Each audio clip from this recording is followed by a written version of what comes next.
शांति शांति ओम शांति शांति। ओम शांति। आज 7 मई 2020 के साकार बाबा के महावाक्य हैं। आज बाबा ने शाम और सुंदर के गहरे राज को बताया कि शाम सुंदर क्या है। बाबा ने कहा, जब आप नरक में हो तो शाम हो, अर्थात विकारों की मैल चढ़ी हुई है, और जब आप स्वर्ग में हो तो सुंदर हो, अर्थात निर्विकारी हो, विकारों से मुक्त हो, पवित्र हो। और बाबा ने पाप और पुण्य के भी राज को बताया। आज की मुरली में बाबा ने 6 मुख्य स्वमान दिए। पहला स्वमान, मैं पुण्य आत्मा हूँ। दूसरा, मैं तीव्र पुरुषार्थी हूँ। तीसरा, मैं कारण का निवारण करने वाली आत्मा हूँ। चौथा, मैं आत्मा जगत जीत हूँ। पांचवा, मैं सुदर्शन चक्रधारी हूँ। छठा, मैं कर्म योगी हूँ।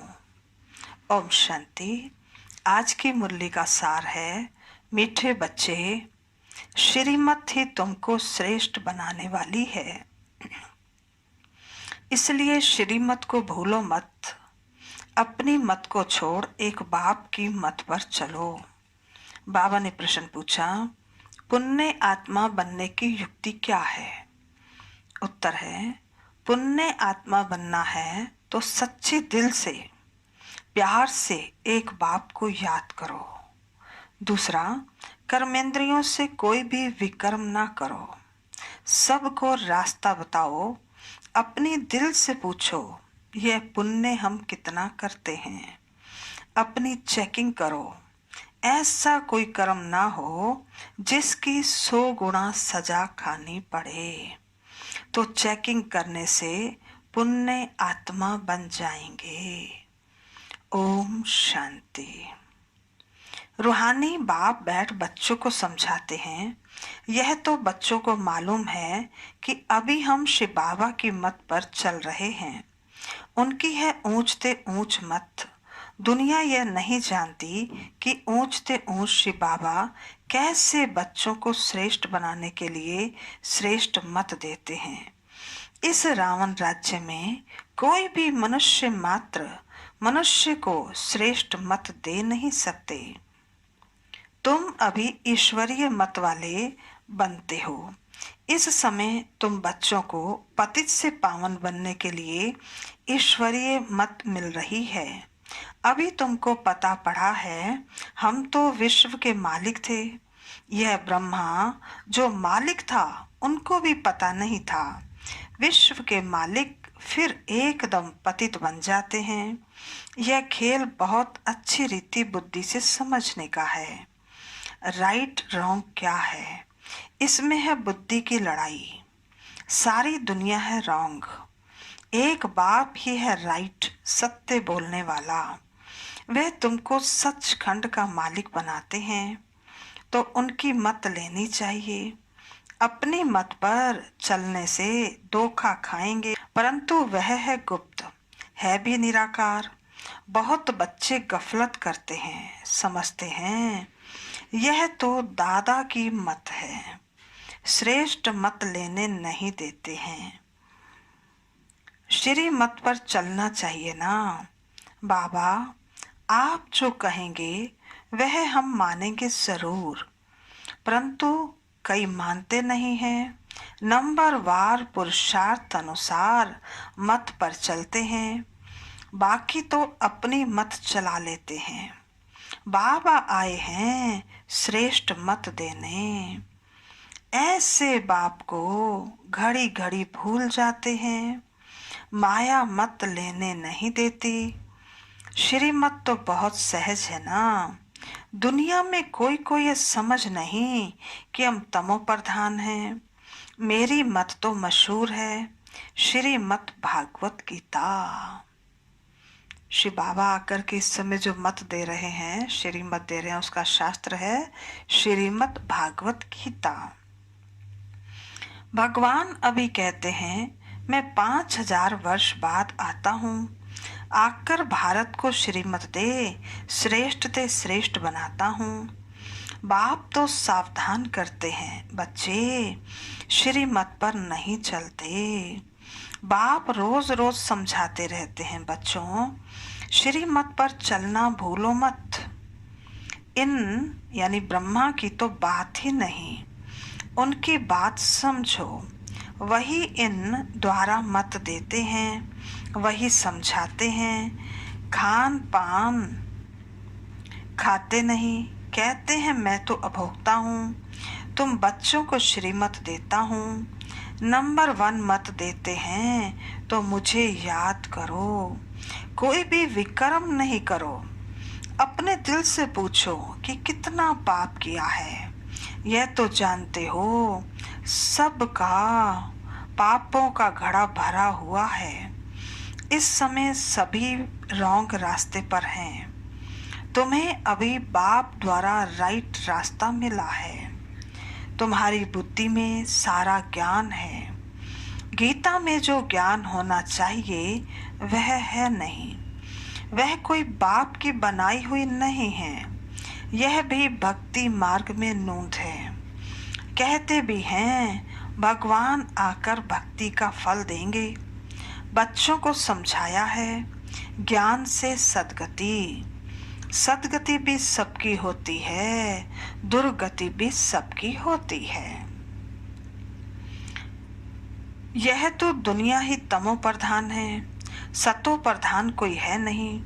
पुनर्जन्म लेते लेते अब पिछाड़ी आकर हुई है। अब मौत सबके सिर पर खड़ा है। भारत की ही बात है। गीता भी है देवी देवता धर्म का शास्त्र। तो तुम्हें दूसरे कोई धर्म में जाने से क्या फायदा। हर एक अपनी अपनी कुरान बाइबल आदि ही पढ़ते हैं, अपने धर्म को ही जानते हैं। एक भारतवासी ही अन्य सब धर्मों में चले जाते हैं और सब अपने अपने धर्म में पक्के हैं। हर एक धर्म वाले की शक्ल आदि भी अलग है। बाप स्मृति दिलाते हैं, बच्चे तुम अपने देवी देवता धर्म को भूल गए हो। तुम स्वर्ग के देवता थे। हम सो का अर्थ भारतवासियों को बाप ने सुनाया है। बाकी हम आत्मा सो परमात्मा नहीं हैं। यह बातें ही भक्ति मार्ग के गुरु लोगों ने बनाई हैं। गुरु भी करोड़ों होंगे। स्त्री को पति के लिए कहते हैं कि यह तुम्हारा गुरु ईश्वर है, जबकि पति ही ईश्वर है। फिर हे भगवान, हे राम क्यों कहती हो। मनुष्यों की बुद्धि बिल्कुल ही पत्थर बन गई है। वे खुद भी कहते हम भी ऐसे थे। कहाँ बैकुंठ का मालिक श्री कृष्ण और कहाँ फिर उनके गांव का छोरा कह दिया है। श्याम सुंदर कहते हैं, अर्थ थोड़े ही समझते हैं। अभी बाप ने तुमको समझाया है। जो नंबर 1 सुंदर वही नंबर लास्ट तमो प्रधान श्याम बना है। तुम समझते हो हम सुंदर थे फिर श्याम बने हैं। 84 का चक्कर लगाए। अभी शाम से सुंदर बनने के लिए बाप एक ही दवाई देते हैं कि मुझे याद करो। तुम्हारी आत्मा पतित से पावन बन जाएगी। तुम्हारे जन्म जन्मांतर के पाप नाश हो जाएंगे। बाबा कहते तुम जानते हो जब से रावण आया है तुम गिरते गिरते पाप आत्मा बने हो। यह है ही पाप आत्माओं की दुनिया। एक भी सुंदर नहीं। बाप बिगर कोई सुंदर बना ना सके। तुम आए हो स्वर्गवासी सुंदर बनने। अभी नरकवासी शाम है, जबकि काम चिता पर चढ़ काले बने हैं। बाप कहते हैं काम महाशत्रु है। उन पर जो जीत पाएंगे वही जगत जीत बनेंगे। नंबर 1 है काम, उनको ही पतित कहा जाता है। क्रोधी को पतित नहीं कहेंगे। बुलाते भी हैं कि आकर पतित से पावन बनाओ। तो अब बाप आए हैं, कहते हैं ये अंतिम जन्म पावन बनो। जैसे रात के बाद दिन, दिन के बाद रात होती है, जैसे संगम युग के बाद फिर सतयुग आना है, चक्र फिरना है, बाकी और कोई आकाश में अथवा पाताल में दुनिया नहीं है। सृष्टि तो यही है। सतयुग त्रेता द्वापर कलयुग यहाँ ही है। झाड़ भी एक ही है और कोई हो नहीं सकता। ये सब गपोड़े हैं जो कहते हैं अनेक दुनियाएं हैं। बाप कहते हैं ये सब हैं भक्ति मार्ग की बातें। अब बाप सत्य बात सुनाते हैं। अब अपने अंदर देखो, हम कहाँ तक श्रीमत पर चल सतो प्रधान अर्थात पुण्य आत्मा बन रहे हैं। सतो प्रधान को पुण्य आत्मा, तमो प्रधान को पाप आत्मा कहा जाता है। विकार में जाना पाप है। बाप कहते हैं अब पवित्र बनो, मेरे बने हो तो मेरी श्रीमत पर चलना है। मुख्य बात है कोई पाप नहीं करो। नंबर 1 पाप है विकार में जाना। फिर और भी बहुत पाप होते हैं। चोरी चकारी ठगी आदि बहुत करते हैं। फिर बहुतों को गवर्नमेंट पकड़ती भी है। अब बाप बच्चों को कहते हैं तुम अपने दिल से पूछो, हम कोई पाप तो नहीं करते हैं। ऐसे मत समझो हमने चोरी की व रिश्वत खाई तो यह बाबा तो जानी जाननहार है, सब जानते हैं। नहीं, जानी जाननहार का अर्थ कोई यह नहीं है। अच्छा, कोई ने चोरी की, बाप जानेंगे फिर क्या। जो चोरी की उसका दंड तो 100 गुना हो ही जाएगा। बहुत बहुत सजा खाएंगे, पद भी भ्रष्ट हो जाएगा। बाप समझाते हैं ऐसे अगर काम करेंगे तो दंड भोगना पड़ेगा। कोई ईश्वर का बच्चा बनकर फिर चोरी करता, शिव बाबा जिससे इतना वर्षा मिलता है उनके भंडारे से चोरी करता, यह तो बहुत बड़ा पाप है। कोई कोई में चोरी की आदत होती है, उनको जेल बर्ड कहा जाता है। यह है ईश्वर का घर, सब कुछ ईश्वर का है ना। ईश्वर के घर में आते हैं बाप से वर्षा लेने, परंतु कोई कोई की आदत हो जाती है, उसकी सजा 100 गुना बन जाती है। सजाएं भी बहुत मिलेंगी और फिर जन्म बाय जन्म डर्टी घर में जाए जन्म लेंगे तो अपना ही नुकसान किया ना। ऐसे बहुत हैं जो याद में बिल्कुल नहीं रहते, सुनते कुछ नहीं, बुद्धि में चोरी आदि के ख्यालात चलते रहते हैं। ऐसे बहुत सत्संग में आते हैं, चप्पल चोरी कर लेते, उनका धंधा ही यह रहता। जहाँ सत्संग होता वहां जाकर चप्पल चोरी कर आएंगे। दुनिया बिल्कुल ही डर्टी है। यह है ईश्वर का घर। चोरी की आदत तो बहुत खराब है। कहा जाता है कख का चोर सो लख का चोर।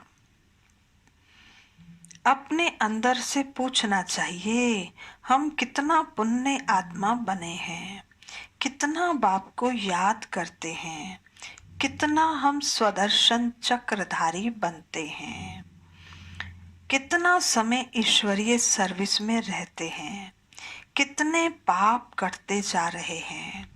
रोज अपना पोता मेल देखो, कितना पुण्य किया, कितना योग में रहा, कितनों को रास्ता बताया। धंधा आदि तो भल करो, तुम कर्म योगी हो, कर्म तो भल करो। बाबा ये बैजेस आदि बनवाते रहते हैं। अच्छे अच्छे लोगों को इस पर समझाओ। इस महाभारत लड़ाई द्वारा ही स्वर्ग के गेट्स खुल रहे हैं। कृष्ण के चित्र में नीचे लिखत बड़ी फर्स्ट क्लास है, परंतु बच्चे अभी इतना विशाल बुद्धि नहीं हुए हैं। थोड़ा ही धन मिलता है तो नाचने लग पड़ते हैं। कोई को जास्ती धन होता है तो समझते हैं हमारे जैसा कोई नहीं होगा। जिन बच्चों को बाप की परवाह नहीं, उन्हें बाप जो इतना अविनाशी ज्ञान रत्नों का खजाना देते हैं, उसकी भी कदर नहीं रहती है। बाबा एक बात कहेगा, वह दूसरी बात कर लेते। परवाह न होने के कारण बहुत पाप करते रहते हैं। श्रीमत पर चलते नहीं, फिर गिर पड़ते हैं।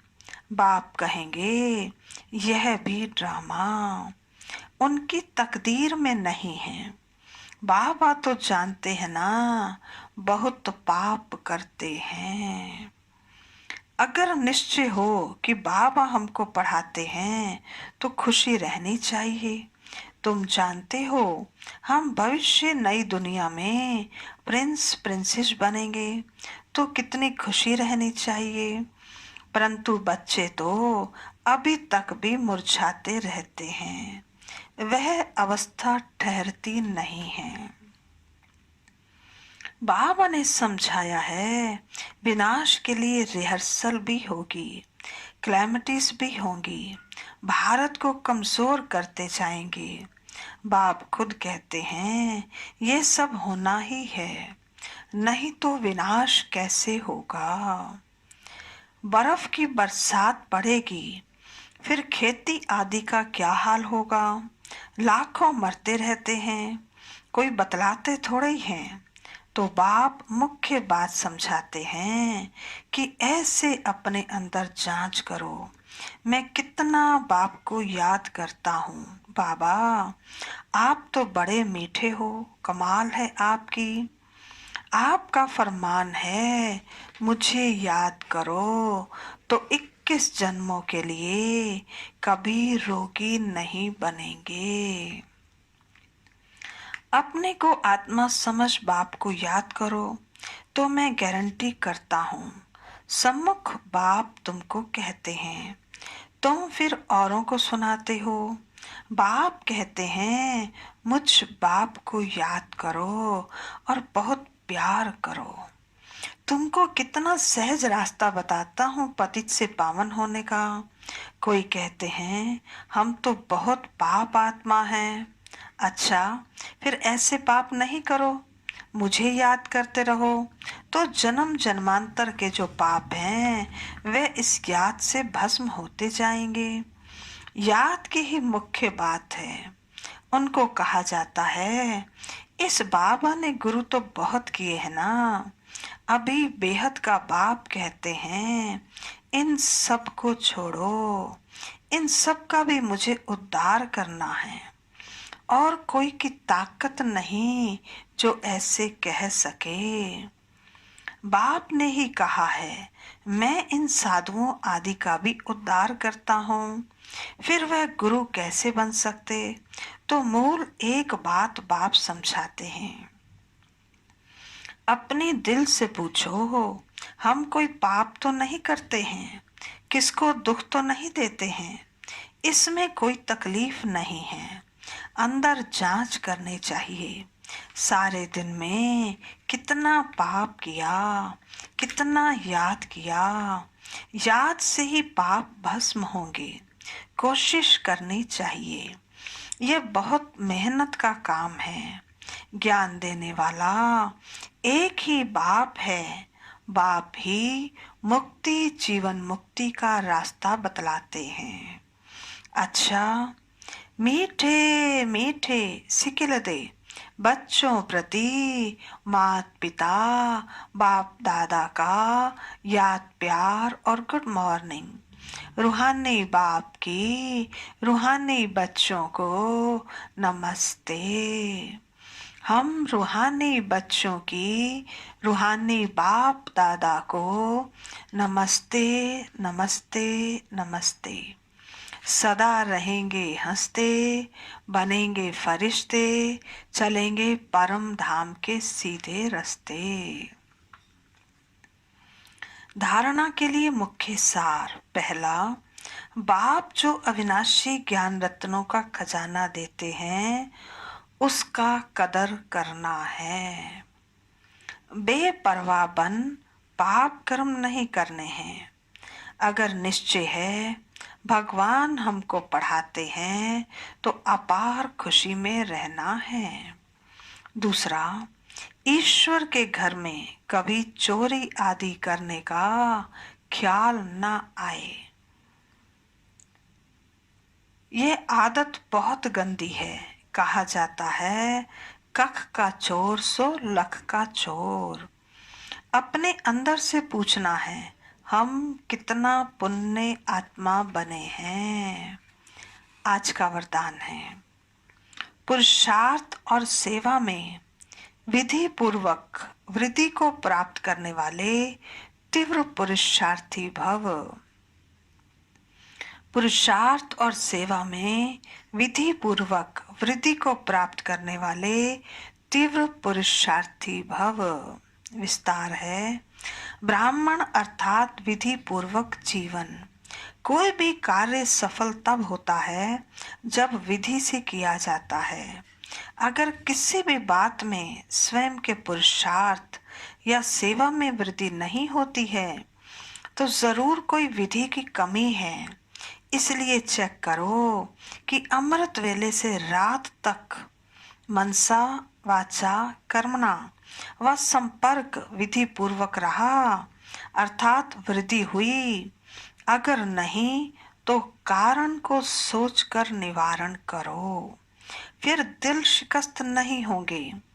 अगर विधि पूर्वक जीवन है तो वृद्धि अवश्य होगी और तीव्र पुरुषार्थी बन जाएंगे। आज का स्लोगन है, स्वच्छता और सत्यता में संपन्न बनना ही सच्ची पवित्रता है। स्वच्छता और सत्यता में संपन्न बनना ही सच्ची पवित्रता है। अच्छा, ओम शांति।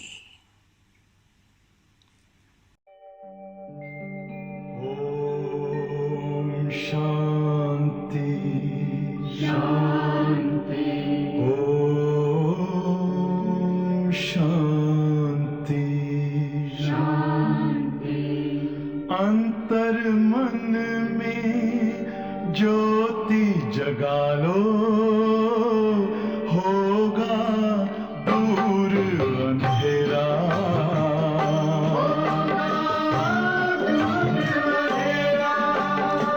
शिव का कर लो ध्यान, आ रहा पावन पुण्य सवेरा।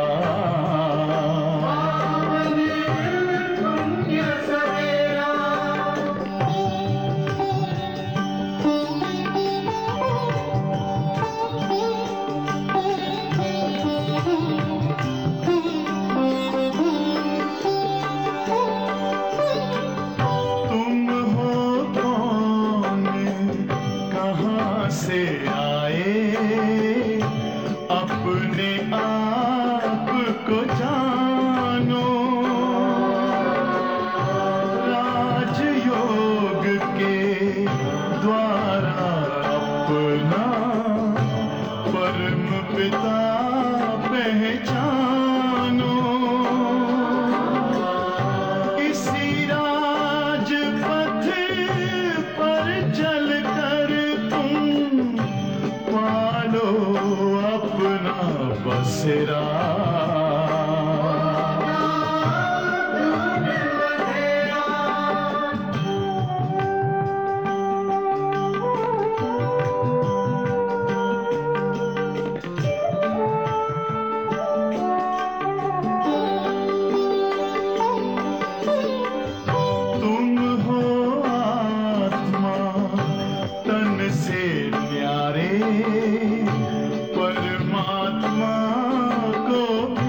ओम